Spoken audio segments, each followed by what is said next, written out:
So Sarah, or my best friend Katie, says, what drew you into Harry Potter roleplay? I'm reading some of these because I can't remember all of it. And it's long. It's like...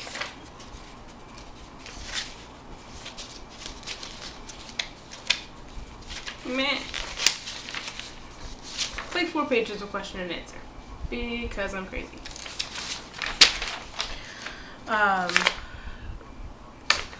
So what I was saying is about Harry Potter, I really liked the dynamic of the world and the ability to just stick any character in it and have it really work, because J.K. Rowling really set the foundation for the world, but she left a lot of room for creative freedom and just being able to change it, but not really change it. I don't know how to really else explain that, but it works really nicely, and I really liked Harry Potter and the setting that she created. It's not the only genre that I roleplay, but it's definitely the main one. Now, I don't know this guy's actual name. I think it's Derek or Eric. I think it's Brick, and if Lysander's Facebook is not that person, I'm sorry. But he said if you could live anywhere, somewhere, anywhere in the world, where would it be? And I would probably say... I didn't write an answer for this one. I totally forgot, but I think I would actually say Oregon still. I would love to visit other places, but I can't see myself living anywhere else besides Oregon. It's the best place in my mind. I would like to really visit Rome, and hopefully that will happen next year. And Australia, and Japan, and all the places, because you love me. Kristen, I'm answering these groups of people who asked them, and some of them I won't repeat. I might not remember who all asked the same question, but if it came up more than once, I answered it the first person it came up, or something like that. But Kristen asked, what's your favorite genre to roleplay? And, well, Harry Potter, hands down. It might change, but I doubt it. If I had to pick a new genre that I want to explore, I'm actually already exploring it, and that's Rochelle Mead's Vampire Academy Bloodlines world. Shut up! I've also really liked the idea of doing a Divergent. Those two are the first 2 stories, but definitely Bloodlines, the second series in Rochelle Mead's Vampire Academy series. That made me want to roleplay something different, and I haven't had that feeling in a long time, so I might just have to plant some seeds or make my own somewhere. Have I killed any of my characters off in a dramatic way? I've tried.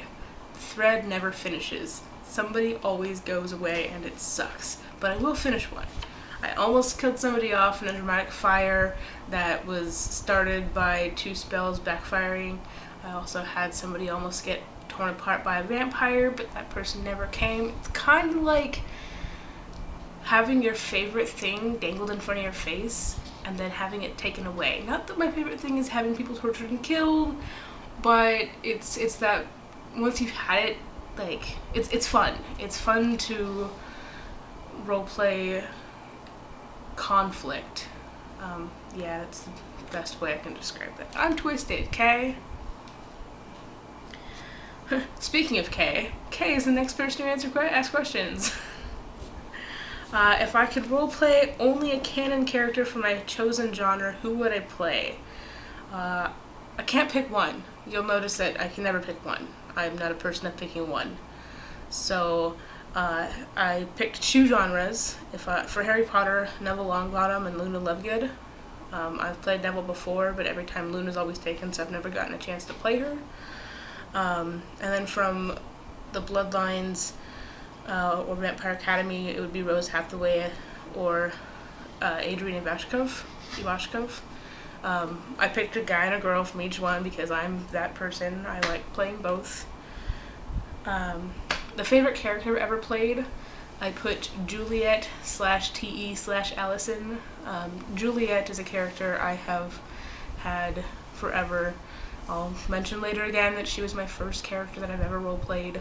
She was the first character I made. And she has, when I merged her personality with Allison's, because when I made Allison an hourglass, she kind of fit a lot of with what Juliet's personality was, and when Juliet grew and I moved her to Felix Felicious, I felt like she took a lot of Allison's personalities too, so I merged them kind of a little bit, and they became Juliet with TTE at the end instead of just T. And then that's the Juliet that I play now. She's kind of just been an amalgamation of many different sites that I've roleplayed, and she's grown on each one, and I've kept her the same pretty much on all of them. I mean, with the growth that she's had, but I've kept her. Worst character I ever played is a character named Larissa Dolahova. She was part of the Dolahov family in a roleplay I did a long time ago. It was one of my first forum-based roleplays, and I made her for a friend of mine, Brooke. You might remember her. I love you to pieces, but Larissa was not somebody who stuck with me at all. She was just really young, and not a whole lot of people played characters that age, and it just wasn't, it never really stuck. The character that made me cry the most, still probably Juliet. Her times on Hourglass, I literally cried playing her with Olive, and Lizzie, if you're still my Facebook friend, you have made me cry more with any character ever. And she's probably going to cry more because Hayden's gonna be mean, or, well, Bree's gonna be mean, but Hayden, whatever. Character that made me laugh the most is Lysander. I roleplayed Lysander with Liam and Ruby, and the trio of the two, I have not had as many laughs with any characters, and that's one of my shorter length role-playing characters that's going to get longer as we remake them. I know that Kate was probably joking when she asked who's your favorite. Kate was probably joking when she probably asked who my favorite person to roleplay with was, but I'm gonna change it to who my favorite person to plot with is, because I don't usually pick a favorite person to roleplay with. I like a lot of people for their various... itchy face, I'm sorry.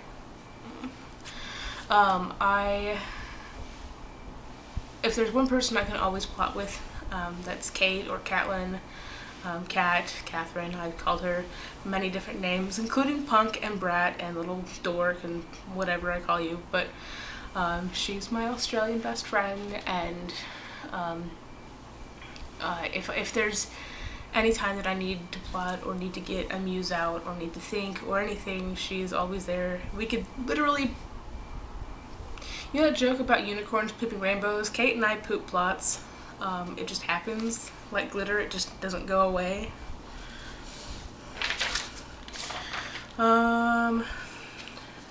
Nikki asked, how did I come up with Panda as my name? So I really like pandas. I always have. I haven't really had a whole lot of panda figurines before. I don't usually have them, but I would love to have them, I guess. One time I actually bought panda memorabilia. I bought a panda hat and bought it to work. And then I wore it with a little tiny knit wizard cap on top. And it kind of looked like a unicorn panda, so my nickname at work was Unipanda. So when I was looking for an alias, I took off the uni because people thought I was talking about a unipanda, like single panda. So I just took panda and started using panda.